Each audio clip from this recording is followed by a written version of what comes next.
coast to coast, we stand so tall. With love of God, we give our all. And every battle, big or small, together we win it all. We fight for freedom and for rights. When states turn darkness into light, in every heart we feel His might. And through His love we win the fight. Action for Canada, we unite. Joining hands with foes or fights. Action for the Canada, we stand tall. With love and faith we can win it all. We on a high, on a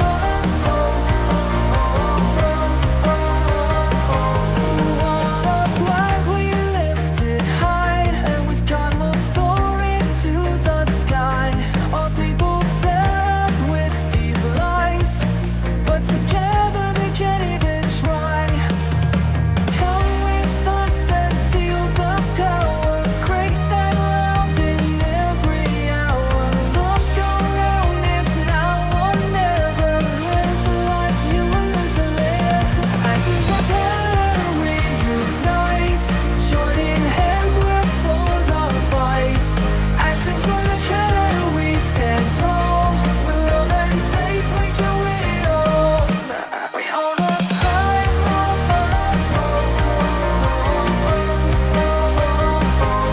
we on a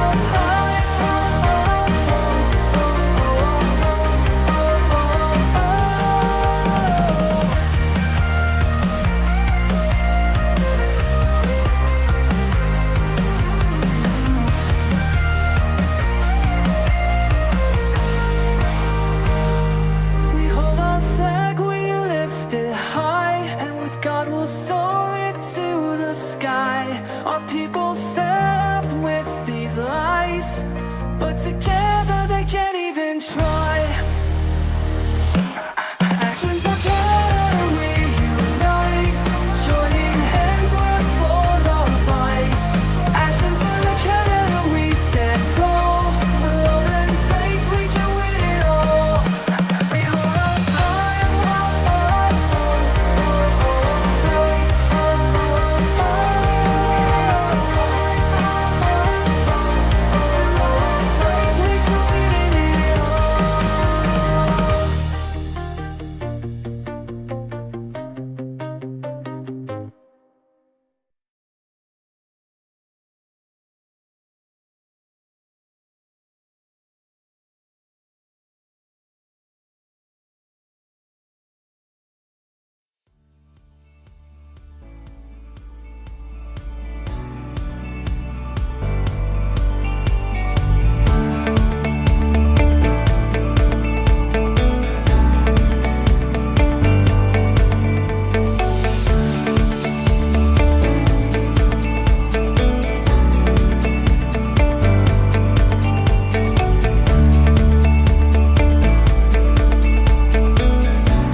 Just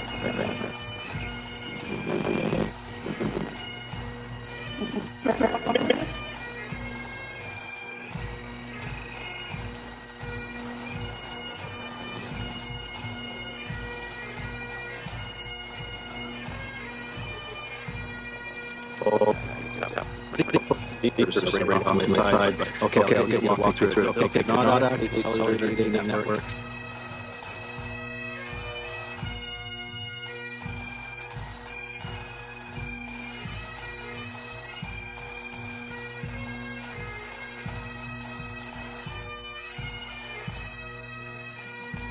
And do you want me to?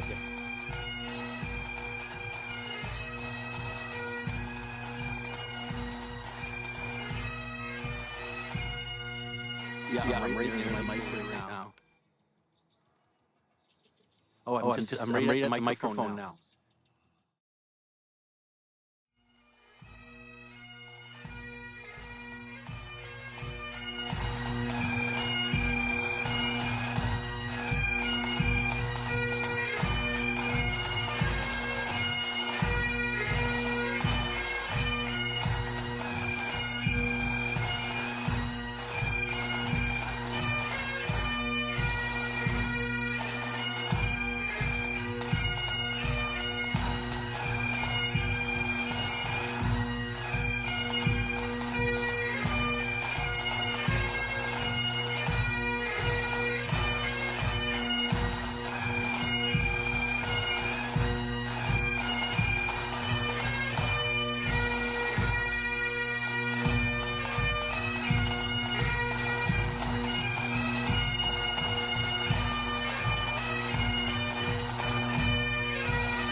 Okay. Hi, Frieda family. Welcome. Thank you for coming out today. And the benefit today is you get to see a lot of activists that are active for freedom in Canada. First Columbia has the best freedom activists in all of Canada. And you've got someone right here today. And what you can hear are freedom activists who are on the front lines of standing up for freedom. There's a lot going on in our corrupt governments that most Canadians don't hear of because they're still engrossed in mainstream media. But that's changing. CBC now has some of the lowest ratings in Canadian history. So that's good. That's a positive sign. And more and more they're coming up and admitting that they've been lying to people. CCD is going the same route, and it's going to be important, very important, for us to have credibility and respectability in everything we're going to talk about when it comes to freedom. And that is not something that happens because freedom is a multi-generational struggle.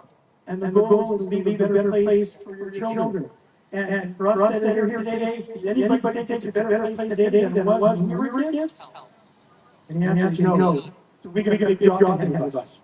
So let's start off today with our lovely Maria. We'll start off with an opening prayer followed by Canada, and then I'll introduce some of Canada's top speakers that we have here today.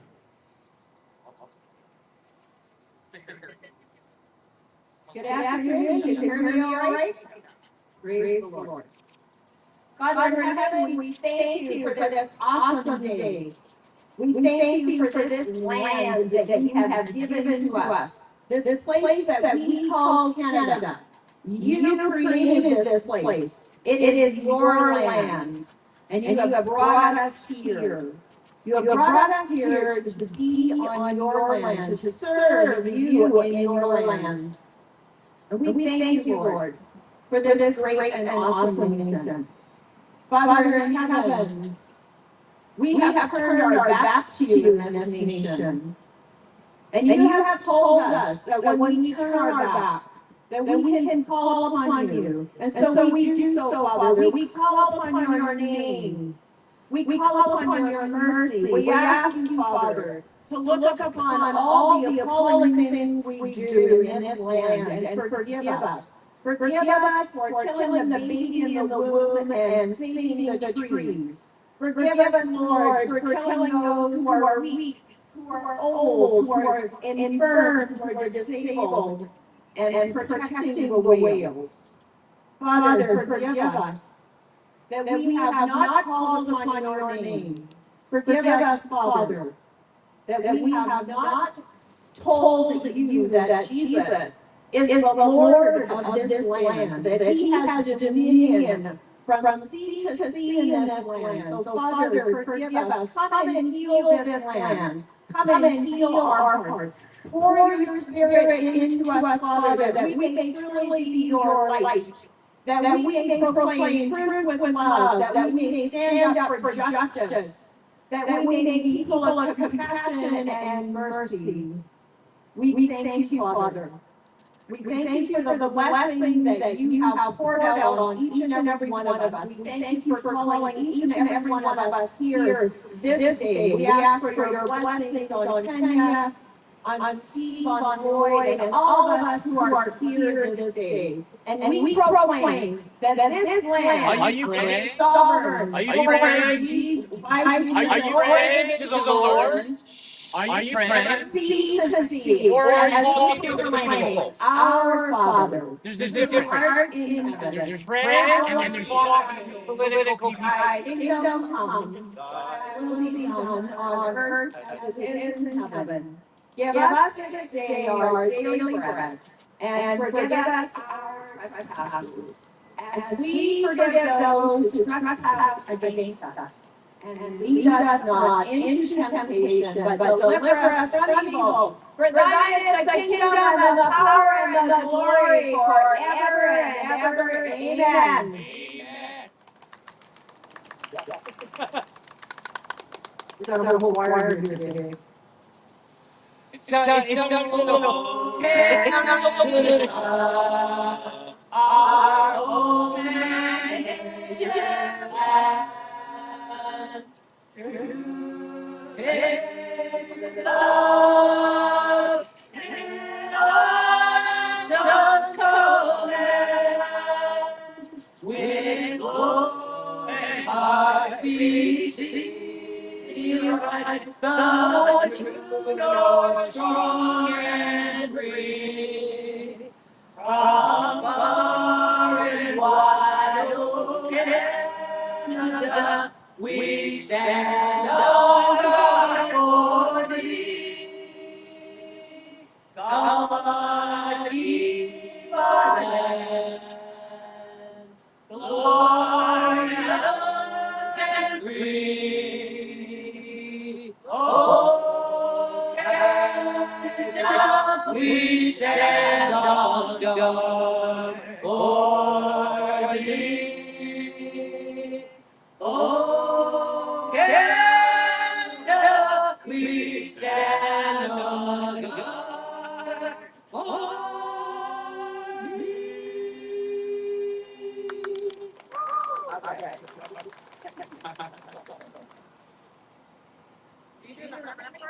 Thanks, guys. You know, in the national anthem, it says, we stand on guard for thee. Put some thought into what that means. It doesn't mean you stand on guard for socialism or communism. It means you stand on guard for freedom. And the reason there's so many signs that we have today because freedom is being attacked at so many angles today that we never had in the past. Originally, there were a few different things. The main one being interest in the money system, along with the unconstitutional federal income tax, and a number of other issues. But those attacks on freedom are not only coming from provincial and federal governments, they're now weaponizing municipalities and cities to try and force us to get permission to criticize them in public. That's not going to work. Our appeal remains ongoing. it likely won't be heard till sometime late in the fall, maybe early in the spring. But I just want you to know the appeal is ongoing, and we have not given up. The employee is still actively pursuing that appeal at the court of appeal level. You guys believe in freedom? This is a place to stick around for a bit. And ultimately, our generation, our past generation, in my opinion, really didn't give enough for freedom. So that's going to be our job, our shoulders, to have to do that. Because it is a multi-generational struggle. And I want to be a better place for the next generation. So they don't swipe up the corruption by our governments. And I'm not the only one. You've got some of the top freedom activists in Canada right here today. Some are speaking, some are not. We're grateful. Everybody is here to support because ultimately not everybody can be on the front lines going through the court system, standing up for freedom. But all of us have a duty to do something if we believe freedom. And your presence today is the message to the city, to the government, and to the public that we believe freedom. And it's a message to everybody that freedom is backed up by courage. Every one of you has courage. And the people on the front lines have the most courage. And you know who has the most courage of all? Whistleblowers. They are the ones that risk their lives in order to get truth out of people. And I heard, I don't have to confirm, that Snow may be back allowed in the States again, July 4th. That would be nice to see him back in the States. And if he is, maybe we're lucky to have him up in Canada speaking at some point. That's a man who has courage. So we have three speakers today. And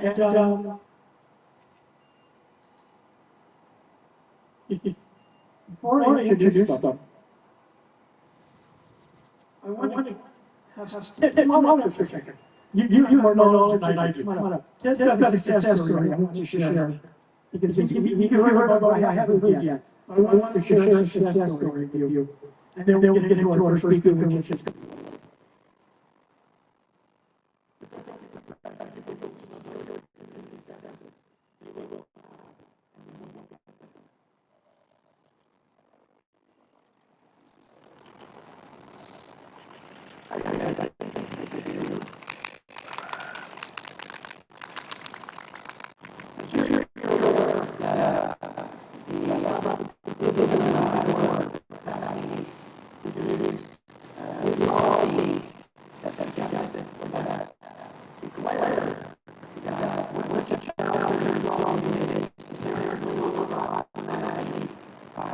to access their medical records. And between ages of 12 and 16, you have to ask the child, the parent has to ask the child for permission to access the child's medical records. And once the child turns 16, the parent has no right whatsoever.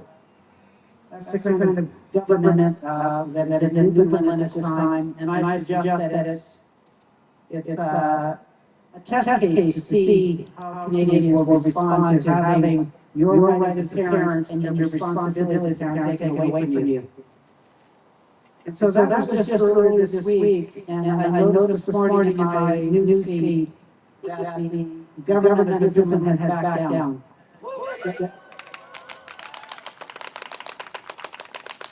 They received so much complaints from people, not only in the province of Newfoundland, but across the country, that said, I'm responsible for my children, I'm responsible for their medical decisions, how dare you deprive me of access to medical information so that I can make the right decisions. And the Premier was forced to concede that parents are in fact have a right and a responsibility to care for their children. And so this happened because people spoke up, they stood up and they said, not having you, but I'm not co-parenting with this government. And so I just think we need to celebrate everything we have done. Thank you. It's a big one. Thanks, Bill. Okay, our next speaker has been an activist here in Kelowna for decades, and is also part of our case against the city on rallies. And our defense would not be the same without his presence. And I'm grateful he's here with us today. I'm grateful he lives with us in the community. I'm grateful he's active. I'm grateful he has courage to stand up to all the corruption at all levels of government. And it's wonderful to have that inspiration and support. Lloyd Manchester is here from Kelowna Citizen Safety Association. Come on up, Lloyd.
We share. We acknowledge that we are all connected, and that we must act as one people in caring for this land, for one another, and for future generations. May our words and actions always honor truth, freedom, respect, love, and the duty to protect what is being entrusted to us. Thank you. With much gratitude. As well, I'm going to read the Freedom Pledge. I think it's important. I've been doing it ever since I've been speaking up here. So here it is. Before my Creator, God, my family, and my community, I declare I will rise up, speak up, and disobey harmful and tyrannical orders, whether they come from a domestic or foreign entity. I will stand in my power and authority and reclaim my innate rights and what has been unlawfully and immorally taken away from me, my family, and my community. I will resist any attempt by government or otherwise to divide people or communities or subjugate to discrimination or harassment based on ethnicity, faith, bodily autonomy, or freedom of choice. If the enemies of freedom come for anyone's children, my neighbors, my community, or my nation, I will resist. I will never surrender my rights, nor those of my children, grandchildren, and community. Thank you.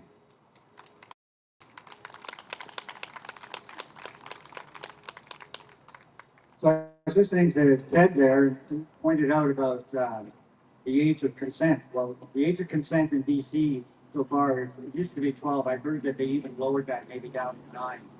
So we faced that issue when we were in COVID, and with people getting, influenced, 12-year-olds. And it's kind of ironic too, because, if you want to get a tattoo here, the law says you need to be 18 years of age. You're not, you need your parents' permission. But, they amend the Child Act, and what have we got? Another really, I guess, so I just like to, so where I'm with the Kelowna Citizen Safety Association, and we're active in the community. And so one of the projects that ties into the rally case that David C.L.E.A.R and I are involved in is the fact of these governments being accountable. And there will be a letter coming out this coming week And what it does is it analyzes West Kelowna, Kelowna, Lake Country, and the regional district of the Central Okanagan for their ability to allow people to speak.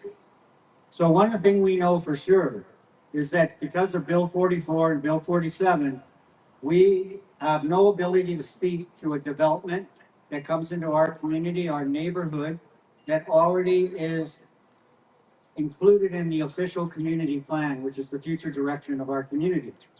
So what's happening is that if it's in the plan, which they've done and amended it and made sure that it's there. So what we see in our communities right now is we see 8 plexes besides what used to be 4 plexes. We see 10 plexes in rows of 3 across a neighborhood. Our neighborhoods are being destroyed, they're being fractured on a regular basis. And this is wrong. This is the NDP government that's doing this. And they set the stage to do this. There's 14 communities in BC that are opposed to it. Delta, Westminster, and it sort of goes on. And they're opposed to it because what it's doing to their communities. So there is no single family housing zoning in our communities or any communities in the province. And what this actually means is that what they're doing is going for densification. So they, like I said, 8 plexes where there's 4 or single family houses, they just whack up anything they want. And so what happens then is that the communities end up with more people in them, more cars, and the more densification means there's going to be more crime, there's going to be more noise, and our communities are being destroyed. And this council here, with the exception of a couple of people, Ron Cannon, Charlie Hodge at times, and Lovegrove, but I still question what he's doing, but they support this kind of growth. They're the ones that are voting in favor, because at the end of the day in that council, whether they have to vote or whether they vote for or against, the thing is that they're voting on the whole for all these kinds of developments. And what that tells me is, just as an intuitive type of person, is that they don't care about our welfare. They don't care whether we have the right to speak to council. So as I go back to the 4 communities, one of the things that's common in all of them is that they have a public meeting. And at that public meeting, the public cannot speak. The public cannot address an agenda item on the agenda. As well, if you want to speak to council, most of them all require you to be a delegation. Therefore, you have to get permission from the individual city to be able to speak to the council. Well, we've been turned down several times, and the ability to actually bring issues to the city council is next to nil. We write letters to them. I don't even think they read them. I know for a fact the mayor hasn't read an email since he's been in office. So how about that? You know, that's what we've got here. There's a mayor that cares about development, cares about his developmental buddies, and we have actually a good alternative to that now, and that's Ron Cannon. Ron Cannon is running for mayor. Let's hear it for Ron Cannon. He's a Christian man. He's got values, and I support that. I've known Ron for over 3 decades, and I can tell you that Ron is one of the most politicians that I've ever met that has integrity. You phone him up and you've got an issue, he'll call you back. He'll go out and he'll talk to you. Where any of these other people do it, maybe with their friends, then we've got a bunch of old ones on there. Mohini Singh, how long is she going to stay? She's going to run again. Hart, how long has she been on council? I mean, these are fossils, right? And they need to go. I'm not talking about fossil fuels. I'm talking about fossil councillors. And guys like Luke Stack, he's probably the developer's #1 guy to go to, you know? And then, what's his name, the former CHBC, Weber. He's just a yes man. You know, he goes and he says a few words, makes himself sound good, and then he votes in favor of everything. Does he call you back when you send him a message? No, he doesn't do that.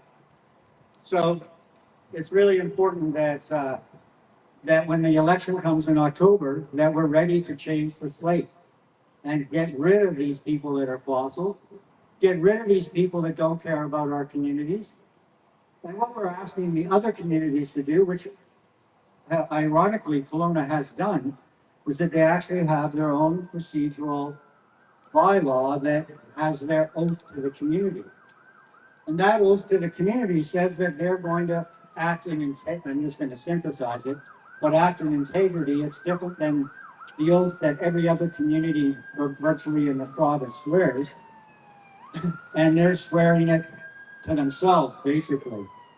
And so when you swear to your community with integrity, the only one or two, like Hodge and Cannon, that in fact lived up to the integrity section are those two.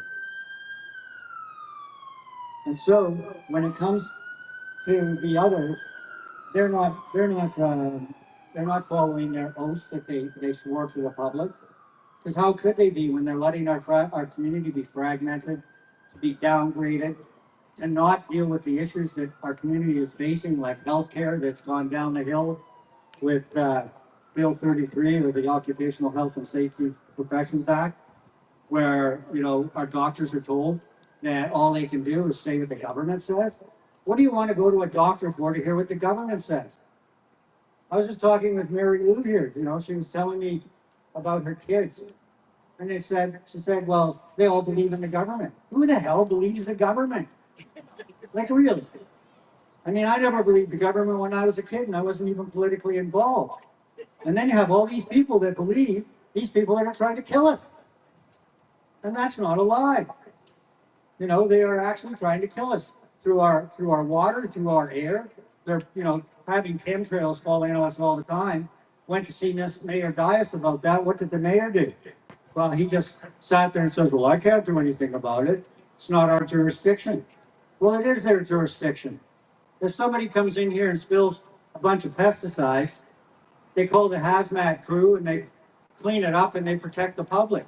When they drop aluminum and barium, selenium, and all these other nice, nasty drugs that affect our memories and our bodies and cause us to be sick, and you don't really know why, it's because they're saying this is okay. Just like here, we were sitting there meeting with Mayor Dias. It was Ted was there and Erica. And there we are, looking out on the nice blue sky, and what do we see? Chemtrails. Took us 3 months to get a meeting with Mayor Dias. So that shows you how much he cares about the environment, about the people, and what's going on. And so I think that it's important that we recognize what these councils have done and start talking to people. So what can you do? How do we change what we're in and how we're dealing with things in the life? And I talked a lot about being interconnected in that, but the one thing that follows all of us up is our egos. The egos aren't you. They're what you're being told that you are. And you're telling yourself through your ego, all of these things that maybe you should be sitting back and thinking, I should maybe think about that a little bit more and start working on myself.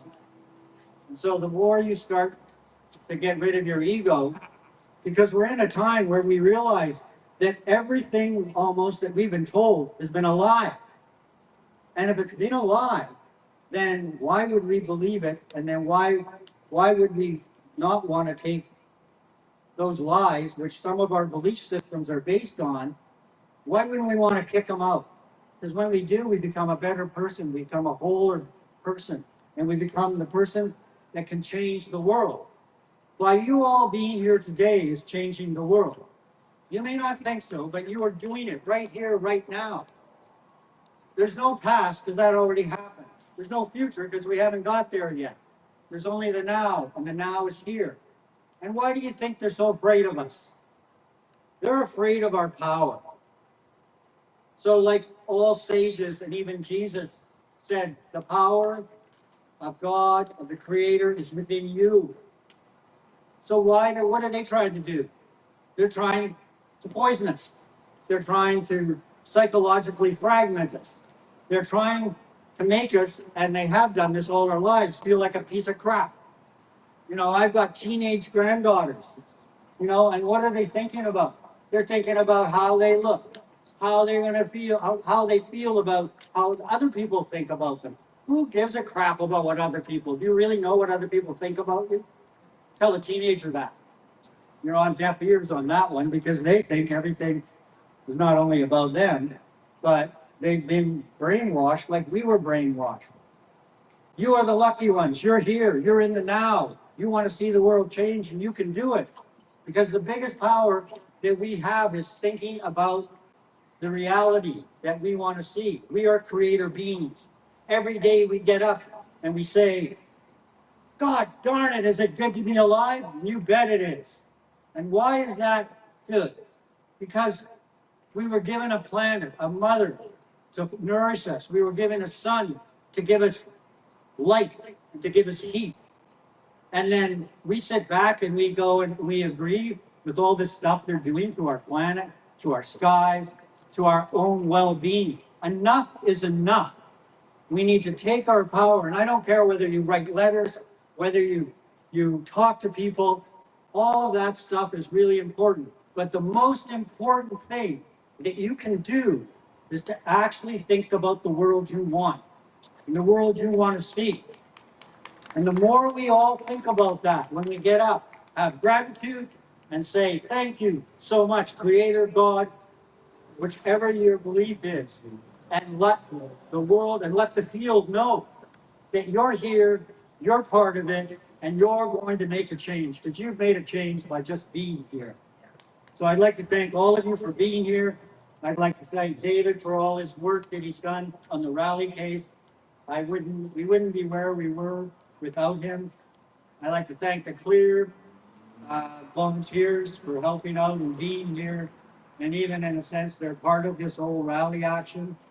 And I'm quite confident that our grounds of appeal and that when they go to the BC Supreme Court of Appeal will be acknowledged and the case will be sent back to the judge, because she's basically made a farce out of the Public Participation Act.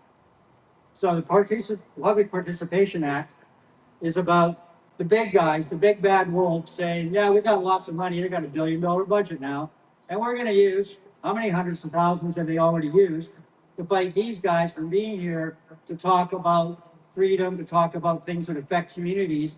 And what do? They support spending hundreds of thousands of dollars of taxpayers' money to try to stop us from doing that. And that's wrong. And so I encourage you to look at the world with not just gratitude, and not just hope, but with the realization that you are changing it every day of your life, every thought you have towards a better world and a better place to be. Think of your children, think of your grandchildren, think of your family. Those are the people that you care about.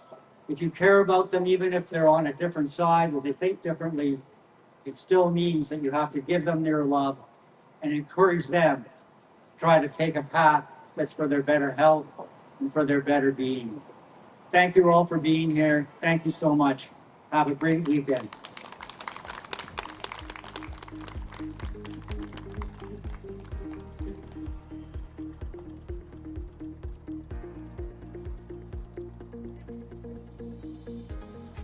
Thanks, Lloyd. You know, it's easy to forget a lot of times when you're up here that we wouldn't be here, and I appreciate the Lloyd for the reminder, without the volunteers every week who sacrifice hours of their time to be here, get the signs made, get them put up, attend, talk to people, converse, and get freedom issues out to people as well. So I'm very grateful, because without those volunteers, we wouldn't be able to be here. So definitely say thanks to them if you get a chance. Our next speaker, again, is a local, courageous freedom activist here, and has been involved in standing up for freedom activities for a very, very long time. You see our signs at the back about keeping cash alive. I've mentioned it before, I'll reiterate it, every weekend, go to your bank, instant teller machine, take out the cash you need for the week, and just use cash. Anytime you use credit cards, everything is tracked.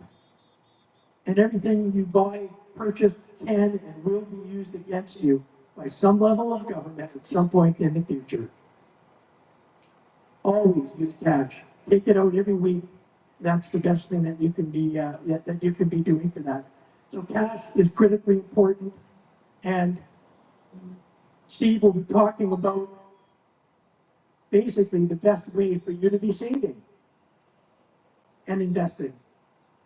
He's been here and it's just been a blessing for so many people throughout British Columbia and throughout the Okanagan for him to be here with us, to be able to work and promote and tell you the benefits of gold and silver and what's happening in the markets right now.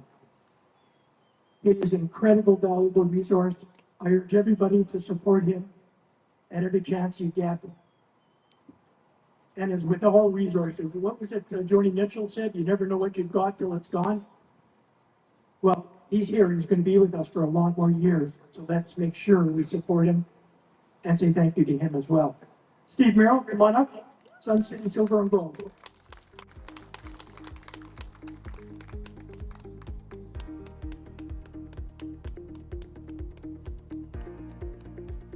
Hi everyone, great to see everyone again. So many familiar faces, it's wonderful.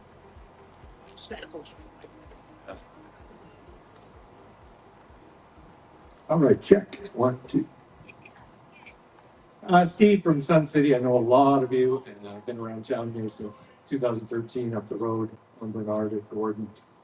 We've had a few run-ins with bylaw officers up there over the years and various RCMP officers from time to time. Who want to make my life a little more difficult, but overall, it's been really great. And the support we've had from the Action4Canada groups and the Vaccine Choice Canada. It's great to see Ted out again. It's just been amazing. We're shipping orders all over the country today for Action4Canada members, Vaccine Choice Canada members. It's really, really great to see that people have resonated with this. Our crowd has resonated with this mechanism for protecting your wealth. So many of you, gray hair and all, like myself now, over 60. There's not many angles to protect your wealth in this system, and with the inflation getting so much more dramatic, we all feel it. You're actually losing money keeping Dave's right. You're losing money keeping your savings in the bank. If you're making 3 or 4% in a bank and a savings account, which is pretty decent these days, inflation's running 15, which is pretty easy to make that case with fuel and beef prices and so on. Then you're only losing 12% keeping your money in the bank.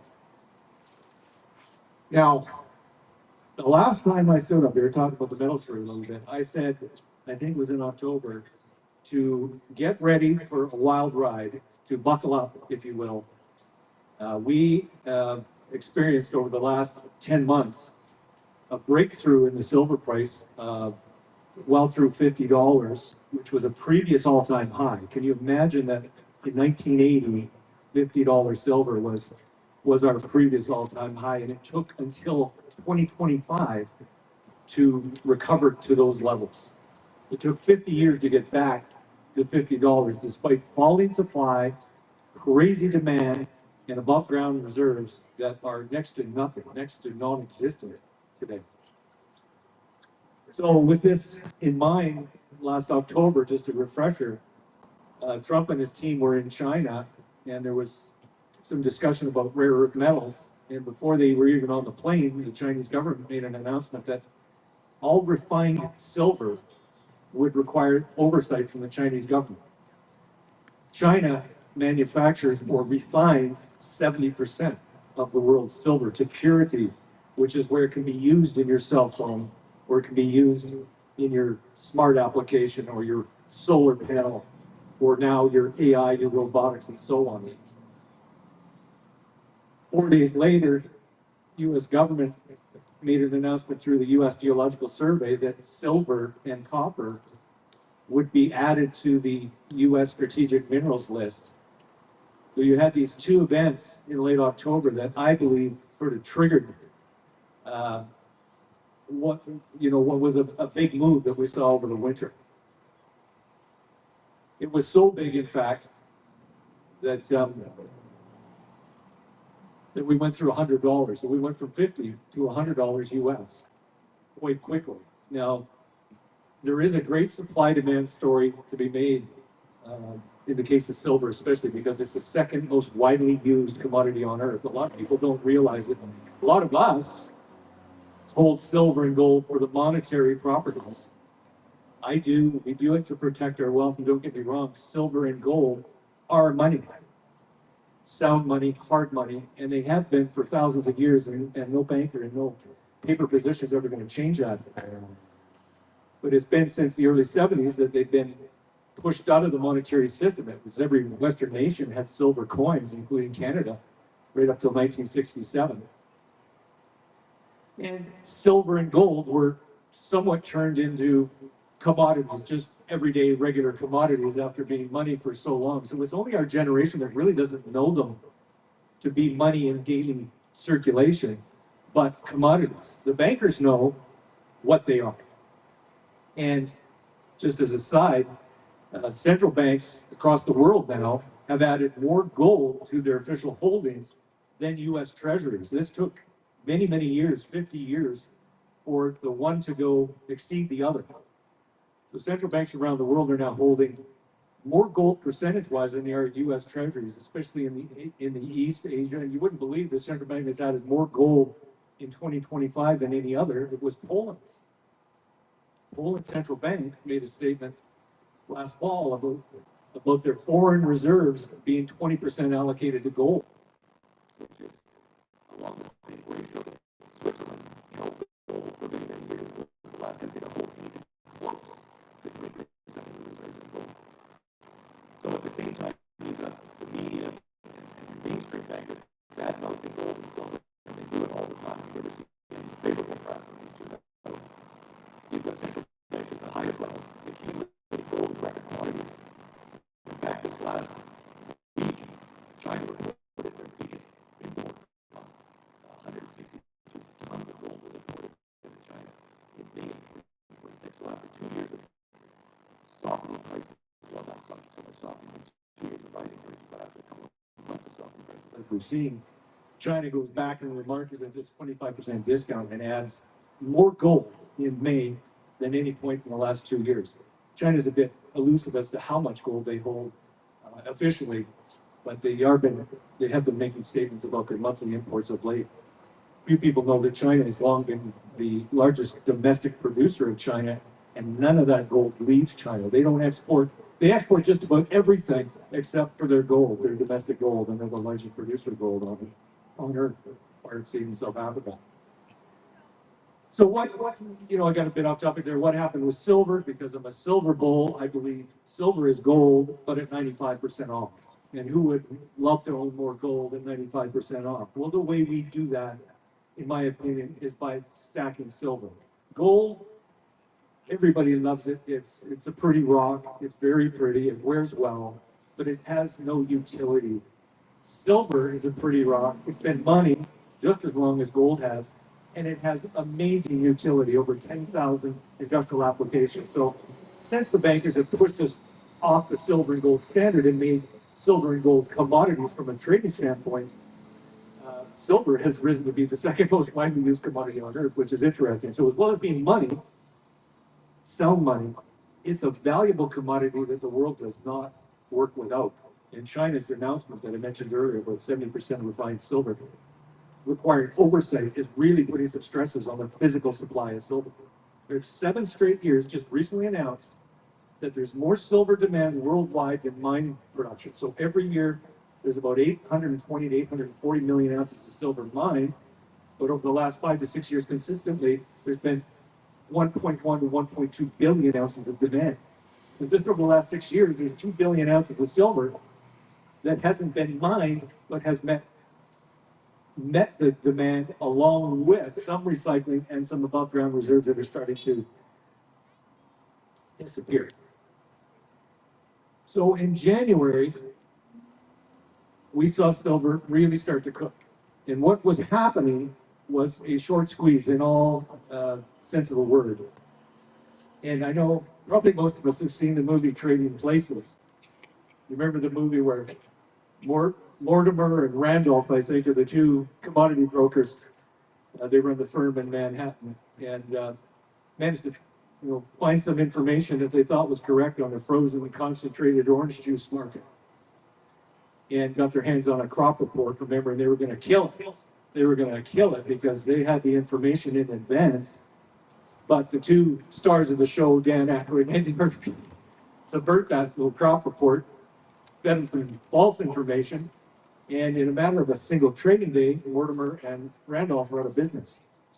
And I think the movie ends with Mortimer or one or the other, I can't remember, on a gurney, yelling to, screaming, turn back on the machines, turn back on the machines. They were just wiped out in a matter of a single trading day. And that's what was happening, folks, to the silver commercial traders in January who are on the hook for options agreements at $50 and $55 and $60 have been expiring in late January. The silver price at $100, they were staring at billions, tens, hundreds of billions. These are the biggest banks on earth.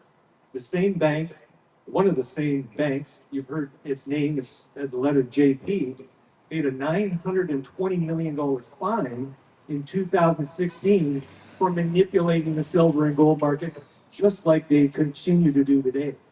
And you can look at this post, it's on the CFTC website, a $920 million fine, almost $1 billion fine for manipulating the metals markets. How do they do it? They spoof the market. They create paper contracts, they sell them short, they can trigger positions on the way down. It creates a waterfall effect like anybody who's watched silver for the last couple of months has seen, and it can carry on until it doesn't. Know that it's all fake. The price of silver that you see in New York is fake. It does not represent any supply-demand fundamentals whatsoever. There's no large mine that's been discovered with 1 billion ounces of production that's dragging the silver price down, not even close. There's no replacement for silver in all these solar panels that the world buying and subsidizing every day. The solar demand alone for 2026 could exceed 400 million ounces. That's 800, that's 40%, 45% of all mine production. So there's nothing fundamental going on here. It's all paper playing, and it's all paper positions that are underwater. So what happened on January 30th, which is when they typically attack the last day of trading for the month, the silver price was bombed. 34% down in a single day in New York. No fundamentals, no news, but paper positions that were on the verge of exploding and bankrupting some of the world's biggest banks, just like Mortimer and Randolph in the movie Trading Places. It truly was that serious for them. Tens of billions in losses they were staring at. They shut down the market. They shut down and froze trading while they played games behind the scenes for 90 minutes while the markets went dark. And then 34% fall. Now, in normal conditions, the CFTC, Commodity Futures Trading Commission, CFTC, would look at a down day like that or a downdraft and halt the trading. There goes, something's wrong. Somebody in some office somewhere in Manhattan pushed the wrong button and added 19 too many zeros to a trade that should have had 10, but it's 19 trillion. They would have halted all trading. They would have taken a breather and go, what is going on? And a commodity as diversely traded as silver. Imagine in oil, any other commodity, a 34% down day, instantly at 5%, 10% down, they would have stopped all trading. They would have halted trading on. What's going on? Whose fat fingers is at fault here? But no. We watched the largest daily market drop of any commodity ever in history on January 30th. And it just happened to be in the one metal that a lot of us own, a lot of us use to store our wealth, and that the bankers have been manipulating our whole lives, and we're precariously underwater in January and had to bail themselves out. They effectively arranged their own bailout. So what did it do for us? It created some silver on sale. So we kept, selling silver at the $75 level, which I didn't think would be breached. And right now, we're, I think, 54% down from our January highs. So we've retraced this whole way, and I believe we're really at support. I noticed some really sharp people come into the market this last week and buy monster boxes. The cheapest silver I've sold all year was today to a friend of our group right here at $87 for silver maples, Canadian. So we're on the lows of the year at a time when the physical demand for silver and gold is booming. It's still booming. And especially in Asia. So there's a post here that I wanted to just share that I thought just hit the nail on the head. A few people we follow on X. He says, you have to respect the sheer mechanical brutality of this paper flush. He's talking about silver. I usually despise retail chart art. A lot of us don't follow the charts. We follow the fundamentals, and nothing's more fundamentally sound than silver at this moment. But the precision of walking silver down from 121 into this final accumulation zone is genuinely a masterpiece. The timeline is currently busy sweating tech multiples or defending their BTC Bitcoin allocations at 58,000.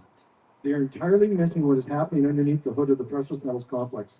Sovereigns and tier one desks are quietly hoovering up physical ounces while the COMEX systematically bleeds out the retail length. Every single lower high of this descent was engineered to trap breakout momentum.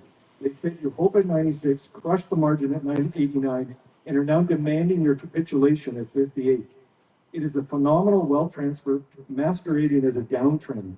The goal is to get you completely demoralized right as the structural deficit breaks the pricing mechanism forever. You're watching the final fiat illusion being drawn on the screen.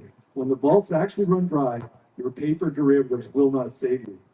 And it's just a tremendous analogy for what's going on here. This is a gift that I never thought we'd get again, sub $100 Canadian silver.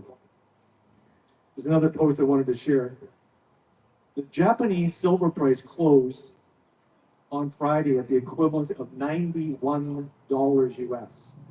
So physical silver in Japan is trading at $91 US, while the paper manipulated fake price of silver is trading at $58 in New York, where there is really no physical settlement. So here we are, 53% from our all-time highs, and here's what most people don't miss. As a chart artist, if you will, this chart is beautiful. In 1974, silver fell 45% from its high of the previous year. In 2008, silver fell 50% before surging 1,000% in 2011, before falling all the way back down to $16. Every major silver bull market had a correction this size. Again, that's the chart is talking, not despite of it, but because of it. Corrections weren't the end, they were the middle. So I guess the bottom line here is that silver and gold have always been money. And no banker, no bureaucrat, no broker is ever going to change that. And in large parts of the world, like in India, Vietnam, and Thailand, gold is money. They still do real estate deals generally with some gold and some cash in Vietnam and Thailand as a rule. Gold is liquid, as is silver, for any fiat currency anywhere on earth, any day of the week, and any flavor of fiat currency that you'd ever demand.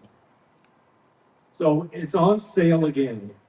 And I would urge you, if you're still light in your stack, to add a little more here, because I just don't think it's going much further down from here.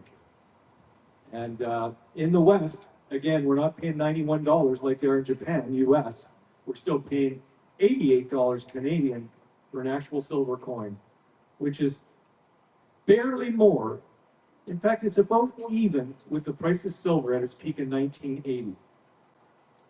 Silver in 1980 went over $50 US.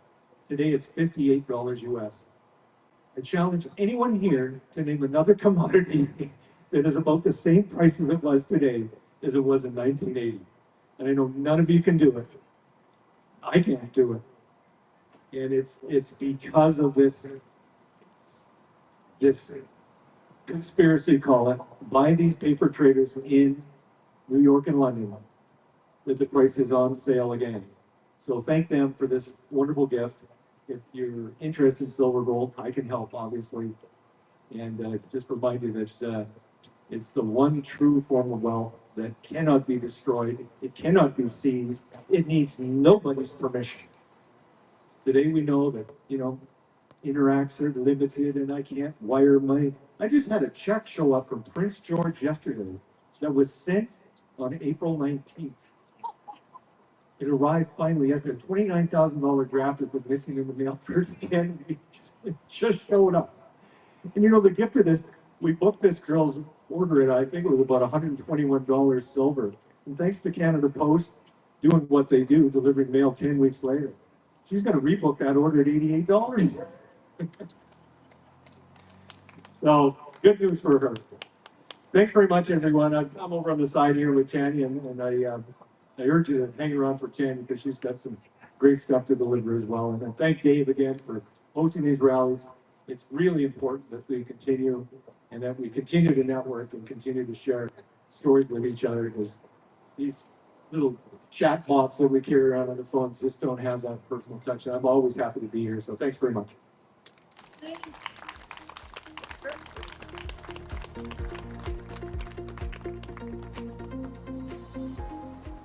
Thanks, Steve. And I urge everybody, let's support the people who believe in freedom right in our own community, right?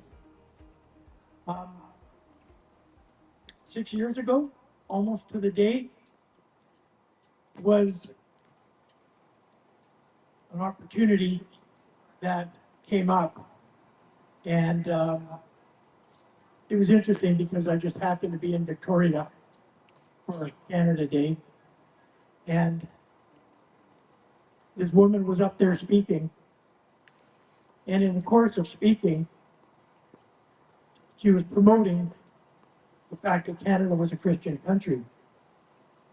And I thought, wow, I've been researching the coronation oath for decades and had a phenomenal amount of information on the limitations to the powers of the king to give royal assent to bills that are being promoted in Parliament. And I thought, what a great opportunity to share this with someone. So I went up and asked her if she had heard of the coronation oath, and she had not. And to this day, the most grateful thing that I have, that I'm grateful for, is that she had an open mind and she was willing to talk about it. And her group Action4Canada has absolutely progressed all over Canada with much, much success on all sorts of freedom issues, family issues that we believe in all across Canada. And folks, it's been a joy to have her as a friend for 6 years now, and to be able to work and share information with her and support her and give her my loyalty. And we have talked to members of Parliament throughout Canada on the coronation oath.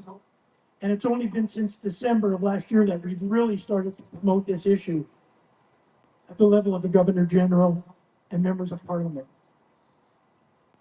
And we are getting some responses, we are getting interest, and it's something that we are going to progress and get more success on in the future.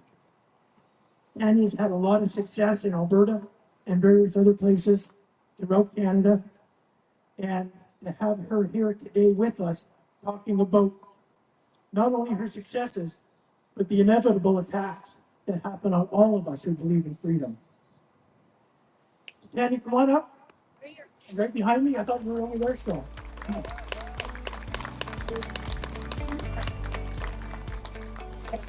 Oh, that's okay. You people are the lucky ones today. Hi everyone, I'm just honored as always to be here, and thank you to my special friend David Lindsay. It was the best thing that happened 6 years ago when I met him, because he has been a true ally, and his God uses each of our gifts and talents as we offer those over to the Lord.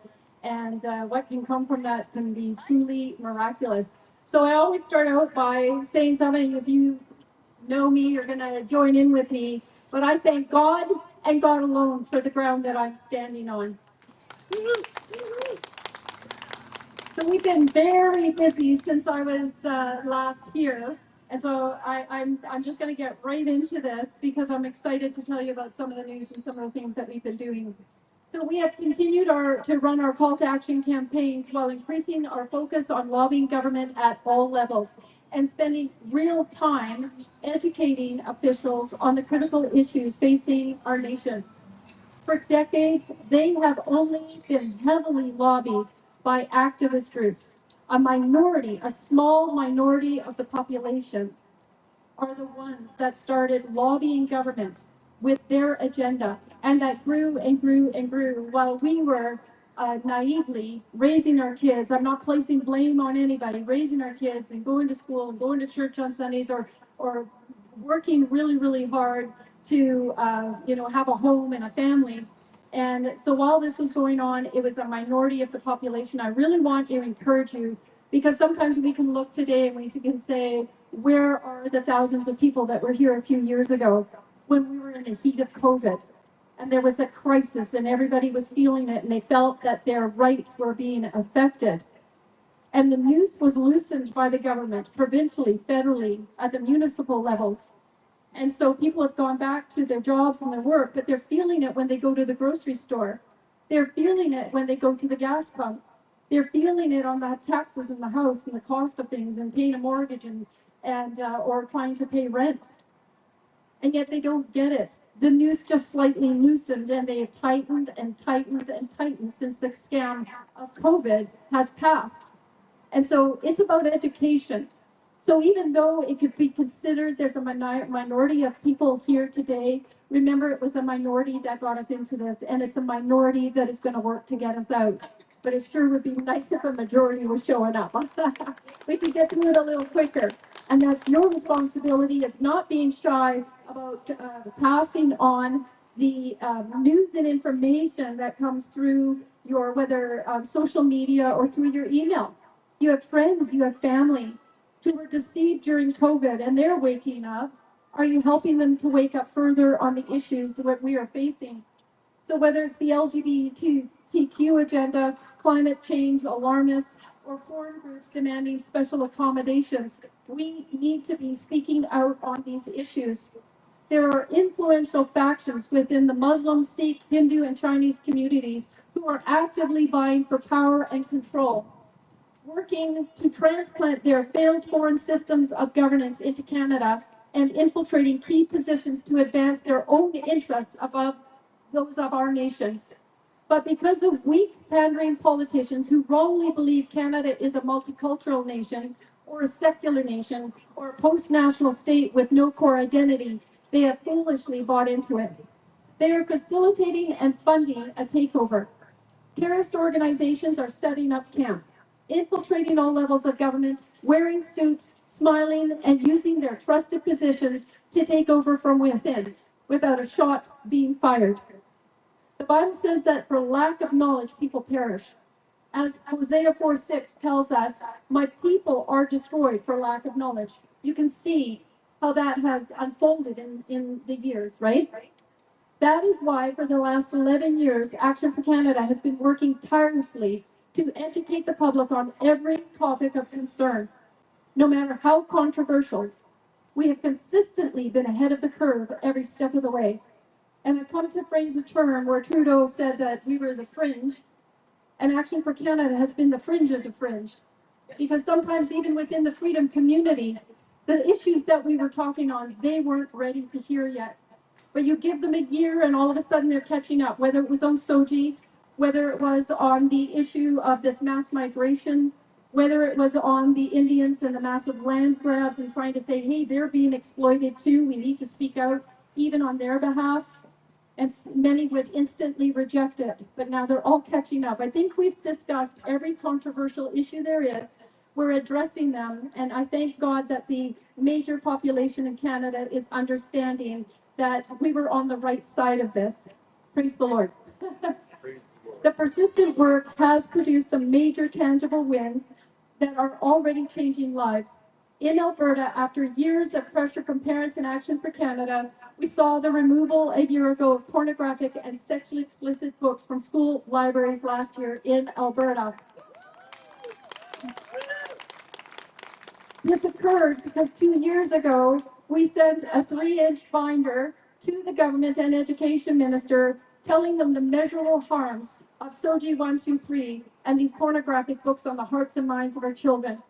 By November of 2024, we were able to sit down with the education minister, who was genuinely shocked by the images that he saw. And so he said they needed a little bit of time to dig into this, to look, to see how deep the problem was. And so by about May last year, they texted us saying, hey, we're going live tomorrow with this. And CTV News, Global News, nobody could deny. They didn't even want to show what our kids are being exposed to from these pornographic images in books that are in every grade and in school and in the school libraries. They wouldn't show them on Global News or CTV News.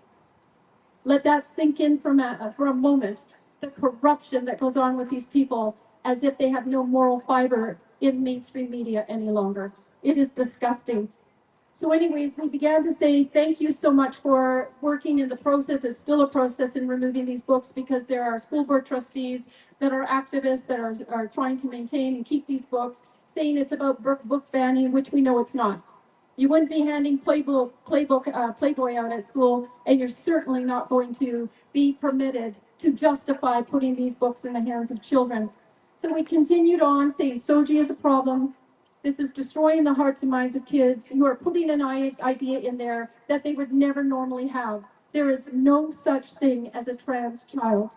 No child has ever been born in the wrong body. This is an indoctrination. And as a result, about a month or so ago, they ended up tabling legislation, Bill 25, that would remove all political and ideological agendas from the schools as of this September. So we called and confirmed that would mean they're removing SOGI, DEI, CRT, and land acknowledgements in Alberta schools. And as I say, they're going to focus on reading, writing, and arithmetic again on academic achievement. Like one concept. So I think a lot of parents want to move to Alberta right now.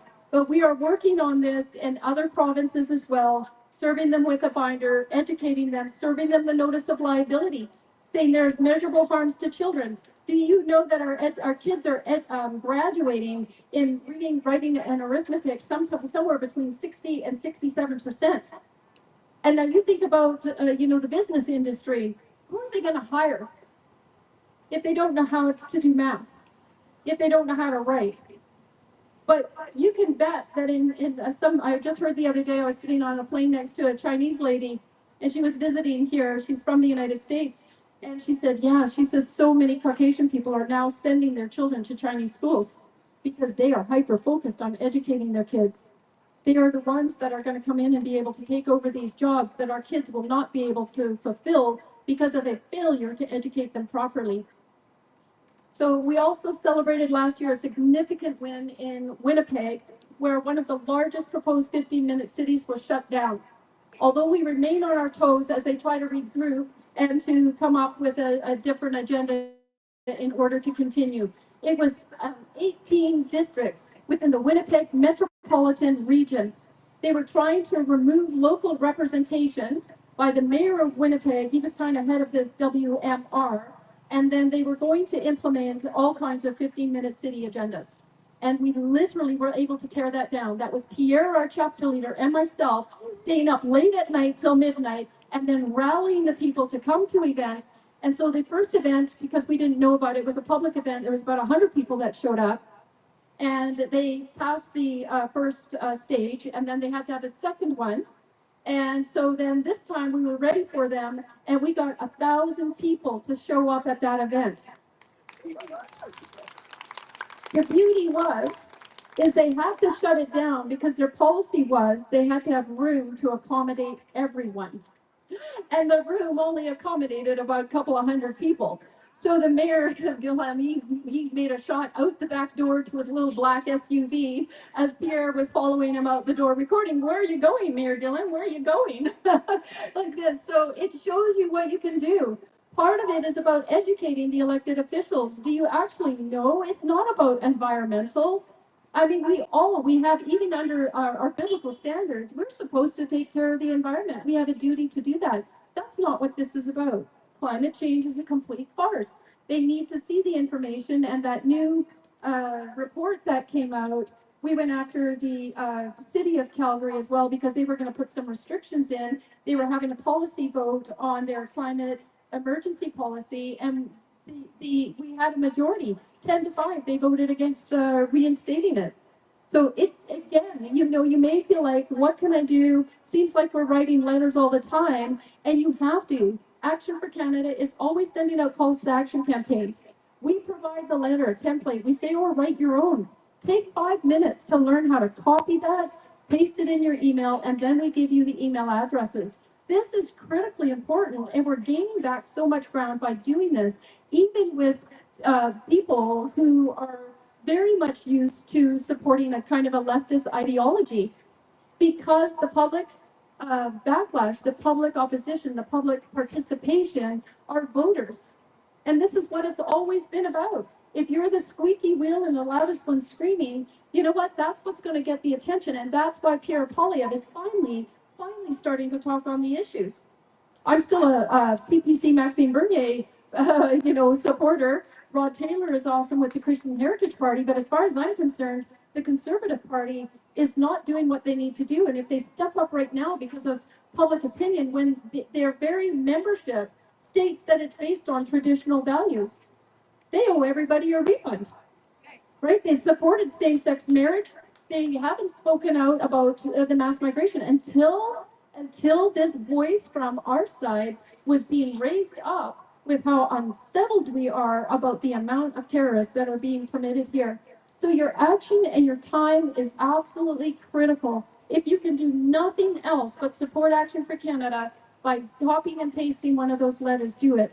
You may say, oh, why don't we have an automated system? Because it is heard that sometimes with the automated systems, whoever is receiving these can shut it down with their IT guys. Okay, your unique email can make a difference. Never be too concerned or afraid. Look what I'm doing, right? God is behind us. He wants to take Canada back to the glory of God, and we're going to do that. We need to have the faith in order to get that done. We're also fighting on in the courts, so this is where I'm going to give you a couple of great updates. In our major legal action commenced in August of 2021, which many of you supported us in, I can't thank you enough. We got hammered by opposition and infiltrators who tried to undermine Rocco and our work, but know that Rocco's cases are the only ones still left in the courts right now. He's got a couple of Ontario court cases and ours. And that was against the totalitarian COVID mandates and charter violations. We remain fully prepared. Following the filing of our amended notice of civil claim in December of 2024, a date was scheduled to argue the second motion to strike. That's their knee-jerk reaction. Let's drag this court case along. Oh, we're going to give a motion to strike, and they did it again. And throughout January of 2025, they would put things forward. We're like, hey, we want to get a court date. Let's do this. You got 30 days to respond. And then they would come back and respond. It was something along the lines of like, you can't sue Justin Trudeau or file a case against him. And so Rocco would fire back with, here's the Supreme Court rulings. Yeah, you bet we can. So once we got through all of that, we pressed for the motion to strike, which was to be heard in October of 2025. Interestingly, there was, it was all adjourned because of some strife with the Lawyers Association. I'm not quite specifically sure what it was, but shortly after and during, we were approaching our date on October 20th. And so they promised, I'll just read from here, it was consented to an adjournment at the government's request due to the strike in their office. They promised to secure a new date in January 2026, but due to ongoing court scheduling failures and dysfunction, they've been unable to set a date in any month since. Rocco has agreed to every proposed date. All materials had been filed. In practical terms, we have been ready to proceed since October 2025. The delay lies squarely at the feet of the courts, not us. This is important, and I even have said to Rocco that I trust these delays. Because look at what is going on in the United States right now about gain of function, about the biolabs, and with Fauci. Okay, he's on the hot seat, and I'm really looking forward to the day that we hear that that man is going to be tried for the criminal actions that he has taken upon and that he's responsible for. Okay, so then this next week, we're also heading into court with the illegal action involving Tyson Cook, that is drag queen Frieda Whales. That is going to be Tuesday and Thursday. I was hoping it was going to be Monday and Friday, but it's going to be Tuesday and Thursday starting at 10 a.m. And I really would appreciate it if anybody, whoever can come and support us and be there. If not, I would appreciate as well if you could donate to this legal action. We are taking on the COVID case. There's been appeals. There's money that we've had to raise there. And with this case with Tyson Cook, it was in 2024 that he filed a defamation case against Action4Canada, because in 2023, if you're not familiar with it, he was going to do a drag event here for children, and our chapter leader, Larry, God bless her heart, and she rest in peace. Anyways, I said, do a deep dive. Like, a lot of these drag queens like to post what they do, and Tyson Cook happened to enjoy making videos where he would murder people, and he would chop them up and grind them up and then eat them and feed them to his potbelly pig. Another video involved chloroforming a woman in an alley. Then you see him dragging her into a basement, and then an axe goes up. And so it's just nasty bits of stuff. And, you know, if it was private and you had to be an adult to view this, that's one thing. And then on his social media as well, there was extremely inappropriate materials. Well, the mayor and city council support drag queen Frieda Whales in doing family-friendly events in your parks and events here. And Tyson Cook then is well known by the children in the area. Well, all of this information from his website, from his social media was public. And so it was one click away from children accessing these materials who wanted to look him up because they follow him. So we brought it to the public awareness, and then also found out that he's an education assistant and works for Autism BC. So we're not saying that there's anything that he's done that, you know, himself, but what we're saying is this information was public that children can access, and it is a matter of public interest, and it needed to be addressed.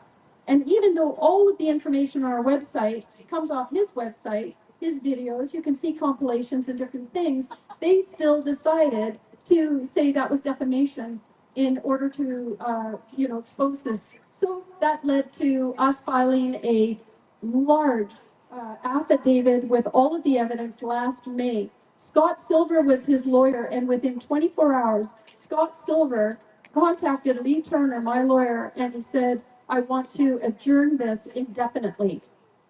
And so we thought, okay, because he could see the pressing evidence that we have is compelling. And yet they persisted in September, but we filed a SLAP application, and that's what's going to be heard next week. And that's why I would really appreciate that you show up. And it's like, I look at it and I take this very firm stand that I am a woman and I will not be erased or replaced. So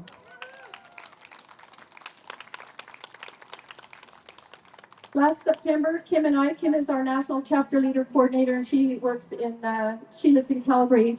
But she and I traveled to Washington, D.C. to meet with the International Child Protection Task Force that we're involved in. And we were bringing a message to the World Health Organization that you will leave our kids alone. And so it was such a pleasure to meet the people from Ireland, Wales, Australia, New Zealand, incredible warrior ladies that I know down in America as well. And they're all fighting equally as hard, but they were a little bit behind what we're doing in Canada. So I said, hey, we're making good progress here. America's making good progress in protecting our children. And so this cabal is beginning to collapse. So through this, we spent many hours one day walking the halls of Congress and the Senate And I'll never forget this. It was such an amazing experience. But you go through security and then you have free access to senators and congressmen. Think about what it's like trying to get a meeting with your local MP. It's disgusting on how they are functioning in Canada so that we can meet with them and let our concerns be known. And so Audrey and Rhonda from the America had set a package together on Alfred Kinsey. Is anybody here aware of who Alfred Kinsey is? Oh, yes. Okay, so Alfred Kinsey was a pedophile and a researcher, scientist. So he did experiments on children back in the 1940s, and from his experiments, it was sexual abuse and rape of babies and children up to, I think it was 12 years old, over a matter of time. He said because of his research that children are sexual from birth, and therefore they should know how to manage their sexuality, and that is what we today know as sex education in the schools, and it needs to completely be removed. What we were calling on was for an investigation of Alfred Kinsey, who had also been made a special rapporteur to the United Nations and the World Health Organization, so that this is where comprehensive sexuality education came from, to sexualize children at the earliest age possible, and that is where SOGI, it is by the name of SOGI 123 here in BC, WinSex Ed in Ontario, and other names in other provinces. So we want him investigated for the crimes that he committed against children, because laws were changed throughout the United States as far as laws regarding medical care, regarding the courts, how everybody deals with this. The sexual revolution took root. Planned Parenthood partnered with Alfred Kinsey, and Hugh Hefner got into this to pay for the sex education. All of this cabal worked together. And these were deviant people who were pedophiles and were after our children. And where we once thought sex education was about the birds and the bees, they have taken advantage of that and turned it into something very different. And it's the something very different that needs to be eradicated from our school systems. And so, thank you. So when we do get, there are congressmen and senators who are interested in this, and if we can get a hearing, if we can get the evidence that he was indeed a sexual predator, then this will destroy everything that this was built on. Can you see the difference there, okay? So that's something that we've been involved in and working in the background. And as Jesus warned in Matthew 18:6, if anyone causes one of these little ones, those who believe in me, to stumble, it would be better for them to have a large millstone hung around their neck and to be drowned in the depths of the sea. This is the gravity of what we are fighting against on behalf of our children. Action4Canada is also deeply engaged in national security. We are writing investigative reports and delivering them directly to government officials. Education is critical to stopping the mass migration of people who hate us and have no desire to integrate or assimilate. We've been asked to help create immigration policy and to address terrorism. I've done that in February and I've submitted those policies, specifically the Muslim Brotherhood. As you can see in Europe, the UK, and right here in Canada, we are all facing the same threat. We have a right and a duty to call it out and put a stop to it. A few weeks ago, I had a couple of RCMP in plain clothes show up at my door. And knowing that I was going into the case this week, I was like, okay, what's this about? And my dogs were barking, so I opened the door, they introduced themselves, and then they say, you're under investigation under section 319, subsection 2 of the criminal code. And I'm like, hold on a minute, I'm just gonna put my dogs away. So I ran upstairs, put my dogs away, and I grabbed my phone and I said, could you repeat that, who you are and why you're here? And so I got an 8-minute recording that I will most likely be making public. I haven't done it yet because they said they were gonna provide me information. And they said, oh, it's, you got hate on your website. I says, there is no hate on my website. Everything is based on fact and fact with evidence. And so I said, what specifically is it regarding? And they say, oh, well, will you come down and have a conversation with us? And I says, no, I have no idea what I would have a conversation on. Send me a letter documenting what it is are the concerns from the individual who has filed this complaint, and then I'll have a better idea. So then they still wouldn't give, and so as I continue to talk, they said it was about several posts as well on my X account regarding Muslims and Islam. I said, okay, here we are. I says, this is sounding like the UK, where people are showing up in the door because opposing issues. I don't agree with Islam. They want to, in the 56 Islamic majority, fill your boots, but this isn't Islam. Canada will not become Islam. And that is the focus. So I said, you're here at my door, and Surrey is known as the extortion capital of the world. You've got Sikhs that are out in the forest throughout BC with submachine guns, and you're here at my door with no evidence before you. I says, because you better be prepared to knock on a million other doors in Canada because we're all concerned about the same thing. So far, I haven't heard from them. I don't know if it's gearing up for Bill C9. I could appreciate your continued prayers.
To do suffered for the very fact that they were supporting and worshiping false idols.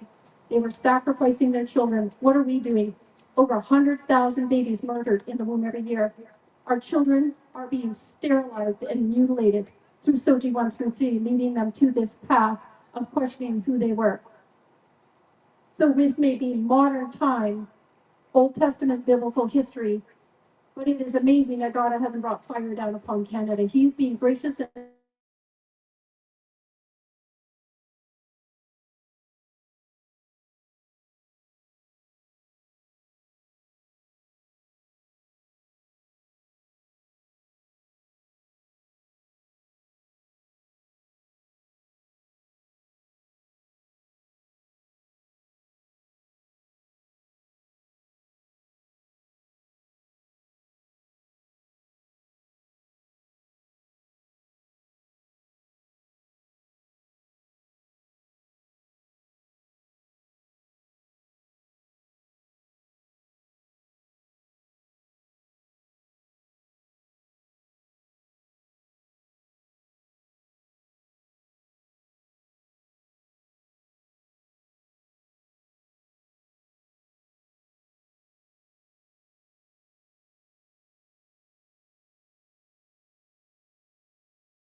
state with identity, as Justin Trudeau said, is pure nonsense. And as he said he was going to finish what his father began, his father, Pierre Elliott Trudeau, was a communist. And so Justin Trudeau came to finish the job to catapult communism into Canada. And I say, this has got to stop. Canada is a Christian nation. And I hope that you can embrace that today, whether you are a Christian or not. You need to pick a side. We must decide whether we will embrace our Christian heritage or fall prey to whichever invader seeks to dominate. Because there's a competition going on in Canada right now. And you know who the parties in those groups are involved. This is our moment. Get involved with Action for Canada. Join or start a chapter. You know that Trey, lift your hand up in the tent over there. We've got Trey as our amazing Kelowna chapter leader. Help him out, show up, say, how can I be part of this amazing movement? Because we are nationwide. We have chapter leaders nationwide. We meet with our chapter leaders every single Monday, talk about strategy, resources, how do they need to be supported, what do they need in order to thrive and have some successes in their own community. Talk to your neighbors, stand boldly and unapologetically for what is right, and support the legal battles that we are defending for our freedoms. And I say, and I want to close with, as for me and my house, we will serve the Lord.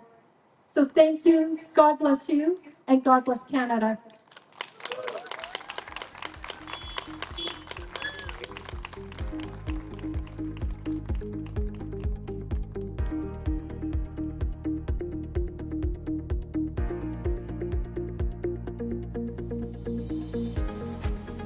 I'm gonna stand off with a couple points. Most of you came to see me when I was in court here, and the falsified garbage they had against me. Please take the time next week, Tuesday and Thursday. You can make it out. Tuesday will be the most important day, I think, when Lee and them will be arguing in court. So you can show up there at the courthouse to support them. It starts at 10 in the morning. I'm not sure what courtroom, you find out when you get there. But please definitely show up and support her.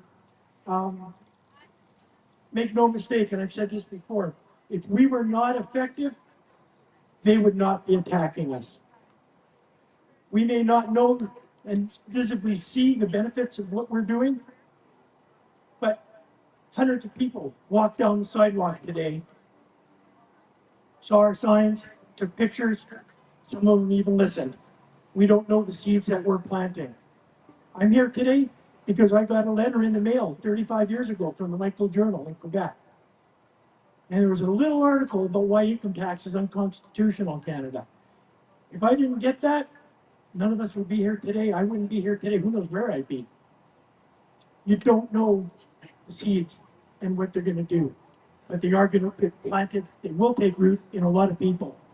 So I urge everybody, let's support those on the front lines like Tanya next week. I'm grateful and thankful not only to all our speakers. Tanya came from a long way away, and the sacrifices they made to be here. But I'm grateful and thankful to you. Some of you came from a long way away as well, and I'm grateful and thankful that you came today. Very, very much. Like